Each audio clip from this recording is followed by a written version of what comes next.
This is Princey and welcome to my YouTube channel. In today's video, we are going to study lower segment cesarean section for OT technician student. So सबसे पहले हम देखेंगे LSCS का full form क्या होता है. LSCS का full form होता है lower segment caesarean section. And next हम देखेंगे LSCS की डेफिनेशन क्या होती है. सो डेफिनेशन इसकी होती है LSCS is a surgical procedure in which the baby is delivered through an incision made in the lower segment of the uterus.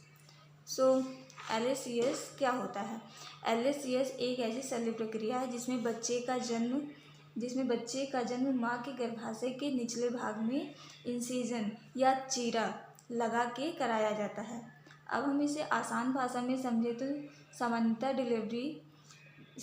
Delivery में बेबी का जन्म वजाइनल कराया जाता है या फिर बोलें तो बर्थ कैनाल के थ्रू कराया जाता है. लेकिन जब किसी भी वजह से नॉर्मल डिलीवरी नहीं हो पाती है, जैसे बेबी का सर बड़ा है या फिर बेबी का हार्ट रेट बढ़ा हुआ है या फिर मल्टीपल टाइप प्रेगनेंसी है, तब डॉक्टर्स एडवाइस करते हैं LSCS के लिए. एंड अब आपको समझ में आ गया होगा कि LSCS क्या होता है. अब हम आगे ये समझने की कोशिश करेंगे कि LSCS क्यों कराया जाता है, किन कंडीशंस पे कराया जाता है. नेक्स्ट हम देखेंगे इंडिकेशन ऑफ द LSCS, मतलब LSCS किन कंडीशंस में कराए जाते हैं.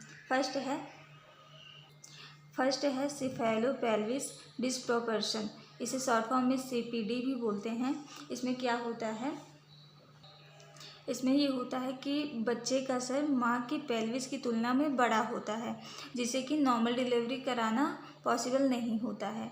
एंड नेक्स्ट है फीटल डिस्ट्रेस, मतलब जब बच्चा माँ के गर्भ में है, मतलब यूट्रस में है, तो उसे ऑक्सीजन की कमी होने लगती है या फिर उसका हार्ट रेट हाई होता है, तब नॉर्मल डिलीवरी पॉसिबल नहीं होती, तो फिर कराया जाता है LSCS. एंड सेकेंड है प्लेसेंटा प्रीविया. प्लेसेंटा प्रीविया में होता है कि प्लेसेंटा जो है वो यूट्रस के निचले भाग में आ जाता है, मतलब बर्थ कैनाल के सामने आ जाता है, उसके फ्रंट पे आ जाता है. इसलिए डॉक्टर्स LSCS के लिए एडवाइस करते हैं, अदरवाइज हैवी ब्लीडिंग होने की टेंशन होती है. एंड नेक्स्ट है ब्रीच प्रेजेंटेशन. ब्रीच प्रेजेंटेशन में होता है जब बच्चा सिर की तरफ ना हो के बटक्स की तरफ होता है, मतलब कि उल्टा होता है बच्चा, तब LSCS के लिए रिकमेंड करते हैं डॉक्टर्स. एंड नेक्स्ट है previous caesarean section. Previous caesarean section में होता है कि मदर का पहले भी इंसिजन हुआ है,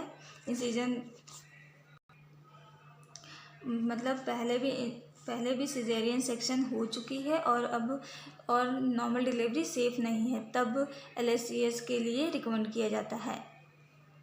एंड नेक्स्ट है ऑब्स्ट्रक्टेड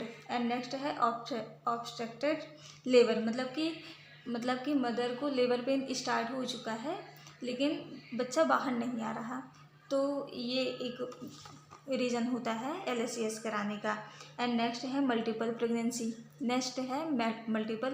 मल्टीपल प्रेगनेंसी में होता है कि बेबी या तो जुड़वा है या तो 2 से ज़्यादा हैं, तब LSCS के लिए एडवाइस करते हैं डॉक्टर. एंड नेक्स्ट है प्रेगनेंसी इंड्यूस्ड हाइपरटेंशन, मतलब कि ड्यूरिंग प्रेगनेंसी हाइपरटेंशन हुआ है पेशेंट को, ड्यूरिंग प्रेगनेंसी हाइपरटेंशन हुआ है, तब डॉक्टर रिकमेंड करते हैं LSCS कराने के लिए. अब तक हमने देखा कि LSCS की डेफिनेशन क्या होती है, LSCS क्या होता है. नेक्स्ट हमने देखा कि LSCS के इंडिकेशंस क्या होते हैं, किन किन कंडीशन पे LSCS कराया जाता है. एंड नेक्स्ट हम देखेंगे इंस्ट्रूमेंट का यूज़ देखेंगे. Instrument used in the LSCS, मतलब LSCS में कौन कौन से इंस्ट्रूमेंट यूज होते हैं. तो अब हम जानते हैं कि LSCS सर्जरी में कौन कौन से इंस्ट्रूमेंट यूज होते हैं.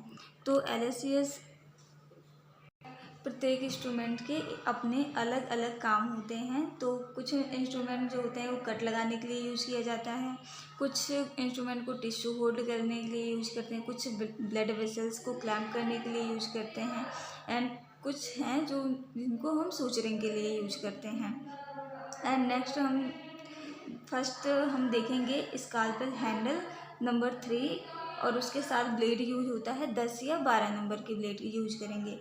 तो स्काल्पेल का यूज क्या होता है? स्काल्पेल का यूज होता है कट लगाने के लिए। सर्जिकल प्रोसीजर में इसका यूज करते हैं कट लगाने के लिए। नेक्स्ट हम देखेंगे स्पंज होल्डिंग फॉरसेप्स। नेक्स्ट हम देखेंगे sponge holding forceps.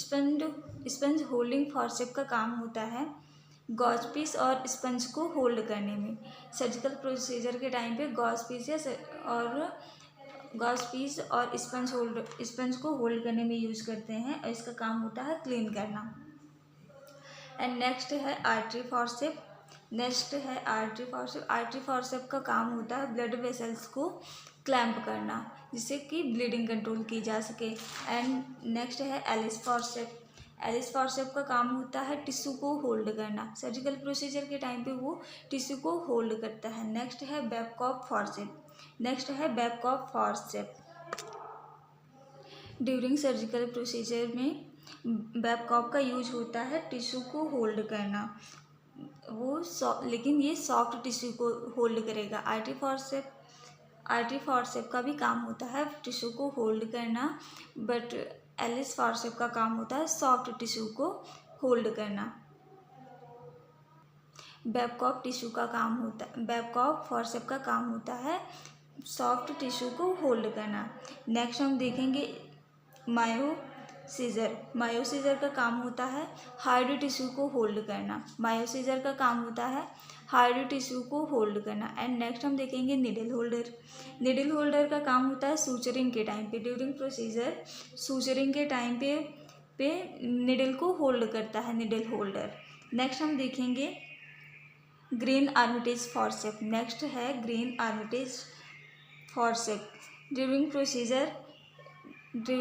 Procedure green Armitage forceps का काम होता है कि वो यूट्रस के दोनों साइड्स को, दोनों किनारों को होल्ड करके रखता है। नेक्स्ट है डॉइंस रिट्रैक्टर। यूट्रस को डायलेट करना। ड्यूरिंग प्रोसीजर यूट्रस को डायलेट करना डॉइंस रिट्रैक्टर का मेन काम होता है। मतलब LSCS का मेन इंस्ट्रूमेंट होता है डॉइंस रिट्रैक्टर। एंड नेक्स्ट होता है सक्शन मशीन का काम होता है blood and fluid during surgical blood and fluid को सक करना। अब हमने देख लिया कि LSCS में कौन कौन से इंस्ट्रूमेंट यूज होते हैं और उनका क्या वर्क होता है। अब हम स्टेप बाय स्टेप समझेंगे कि सर्जिकल प्रोसीजर कैसे होती है। LSCS सर्जिकल प्रोसीजर कैसे होती है, स्टेप बाय स्टेप समझेंगे हम। LSCS प्रोसीजर को स्टेप बाय स्टेप समझेंगे कि यह सर्जरी कैसे होती है। सो फर्स्ट हम देखेंगे पेशेंट प्रिपरेशन मतलब सबसे पहला पॉइंट इसमें होगा कंसेंट। मतलब किसी भी पेशेंट से हम कंसेंट लेंगे। LSCS के लिए कंसेंट किया जाता है कि वो LSCS करवाना चाहते हैं या नहीं, ये कंसेंट होती है। सेकंड है IV लाइन। अब हम पेशेंट को IV लगाएंगे, उसमें मेडिकेशन होंगी। अब नेक्स्ट है फॉलिस कैथेटर। अब हम पेशेंट को फॉलिस कैथेटर इंसर्ट करेंगे, ये होता है यूरिन कलेक्ट करने के लिए होता है। नेक्स्ट है सेविंग। हम पेशेंट के ऑपरेटिव साइट को सेव करेंगे, उसकी सेविंग्स करेंगे। एंड नेक्स्ट होता है क्लीनिंग एंड ड्रैपिंग। मतलब ऑपरेशन साइट को पहले सेव करेंगे, नेक्स्ट हम उसकी क्लीनिंग करेंगे एंटीसेप्टिक सोल्यूशन के साथ, एंड उसको हम ड्रैप कर देंगे, स्टाइल ड्रैपिंग के साथ उसको हम ड्रैप कर देंगे। एंड नेक्स्ट हमें देखना है एनेस्थीसिया मेन। इसके बाद नेक्स्ट है एनेस्थीसिया में स्पेशली LSCS में दिया जाता है स्पाइनल एनेस्थीसिया। इसमें शरीर के निचले भाग को पूरी तरह से नंब कर देता है, मतलब कि सुन्न कर देता है, जिससे पेशेंट कॉन्शियस तो रहता है, मतलब होश में तो रहता है, लेकिन उसे दर्द नहीं होता। वो अपनी सर्जरी भी देख सकता है, उसे पेन नहीं होता है। एंड नेक्स्ट हम देखेंगे स्किन इंसिजन फाइनेंशियल। नेक्स्ट हम देखेंगे स्किन इंसिजन में कौन सा इंसिजन पेशेंट को दिया जाता है, मतलब फाइनेंशियल इंसिजन। इसे फाइनेंशियल इंसिजन दिया जाता है, इसे हम मोस्टली। नेक्स्ट है स्किन इंसिजन। स्किन इंसिजन में कौन सा इंसिजन दिया जाता है? फाइनेंशियल इंसिजन दिया जाता है। फाइनेंशियल इंसिजन शरीर के मतलब कि पेट के निचले हिस्से में दिया जाता है। एंड नेक्स्ट है opening the abdomen. Opening the abdomen, तो सबसे पहले सर्जरी के टाइम पे सबसे पहले कट जो लगाया जाता है वो स्किन पे लगाया जाता है। फर्स्ट कट जो होता है वो स्किन पे लगता है, सेकेंड सबक्यूटेनियस टिश्यू पे लगता है। सबक्यूटेनियस टिश्यू मोस्टली वो फैट होता है जो फैट पे लगाया जाता है। एंड नेक्स्ट होता है रेक्टस शीथ होती है, रेक्टस शीथ होती है। एंड नेक्स्ट रेक्टस मसल्स होती है। उसके बाद पेरिटोनियम। पेरिटोनियम के बाद फिर यूट्रस के लेयर्स पे लगाए जाते हैं कट। यूट्रस के लेयर पे कट लगाया जाता है। इसके बाद नेक्स्ट है यूटेराइन इंसिजन। यूटेराइन इंसिजन, इसमें lower uterine segment is open, मतलब इसमें अब यूट्रस के निचले भाग से अब इसमें यूट्रस के निचले भाग में इंसिजन दिया जाएगा, मतलब कि लोअर सेगमेंट में इंसिजन दिया जाएगा, जिससे बेबी को सेफली बाहर निकाला जा सके। नेक्स्ट है डिलीवरी ऑफ द बेबी, मतलब अब इसमें बेबी को डिलीवर्ड किया जाएगा। बेबी इज डिलीवर्ड, इसमें बेबी को डिलीवर्ड किया जाएगा। नेक्स्ट है umbilical cord is clamped and cut. इसमें है कि अम्बिलिकल कॉर्ड को दो जगह से क्लैम्प करते, एक बेबी के नेबल के पास से क्लैम्प करेंगे, एक प्लासेंटा पे क्लैम्प करेंगे। दो जगह से क्लैम्प करके उसके बाद बीच से उसको कट कर देते हैं। एंड नेक्स्ट है सूचरिंग। यूट्रस इज सूचर्ड, मतलब अब बेबी डिलीवर्ड हो गया, प्लेसेंटा रिमूव कर दिया गया है। Delivery of placenta is removed, placenta को रिमूव करेंगे। बच्चे की डिलीवरी के बाद बच्चे को जब बाहर निकालेंगे उसके बाद हम प्लेसेंटा को बाहर निकालेंगे, जिससे कि कंफर्म हो सके कि यूट्रस अब खाली हो चुका है, उसमें अब कुछ भी कचरा बाकी नहीं रह गया है। नेक्स्ट हम देखें, मतलब अब हम यूट्रस को लेयर बाय लेयर। नेक्स्ट हम देखेंगे सूचरिंग।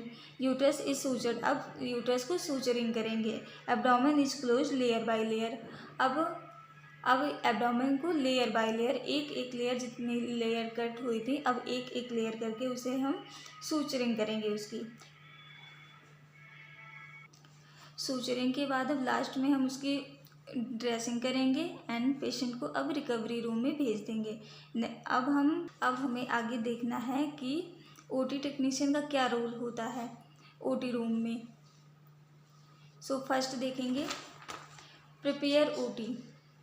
फर्स्ट होता है प्रिपेयर ओटी, मतलब ओटी टेक्नीशियन का मेन वर्क जो होता है वो स्टरलाइजेशन होता है। ओटी रूम में मेन वर्क होता है वो स्टरलाइजेशन होता है ओटी टेक्नीशियन के लिए। तो सबसे पहले देखेंगे प्रिपेयर ओटी, वो ओटी रूम को प्रिपेयर करेगा।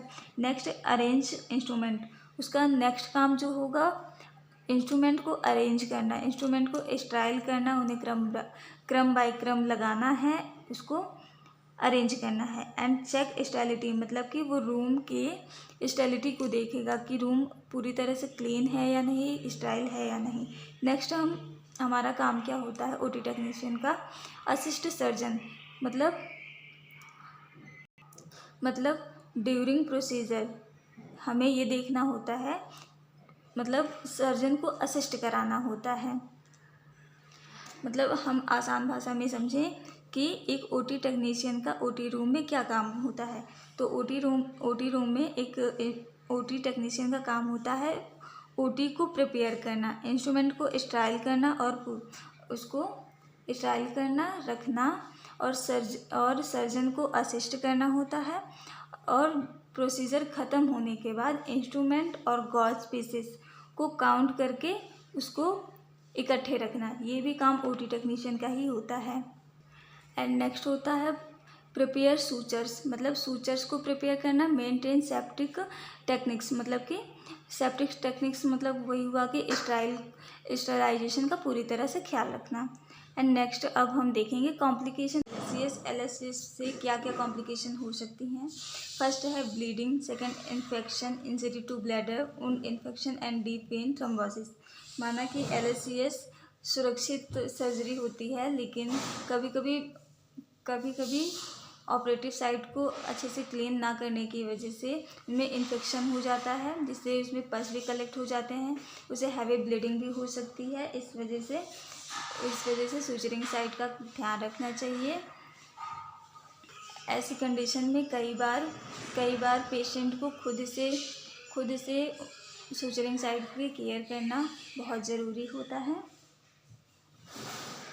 एंड लास्ट, आज की इस क्लास में हमने LSCS की डेफिनेशन, इंडिकेशन, इंस्ट्रूमेंट और OT टेक्नीशियन का क्या रोल होता है और LSCS के कॉम्प्लिकेशंस क्या क्या होते हैं, ये सब कुछ जाना है, हमने देखा है। आई होप आपको ये वीडियो काफ़ी पसंद आया होगा। So thank you so much watching this video. Thank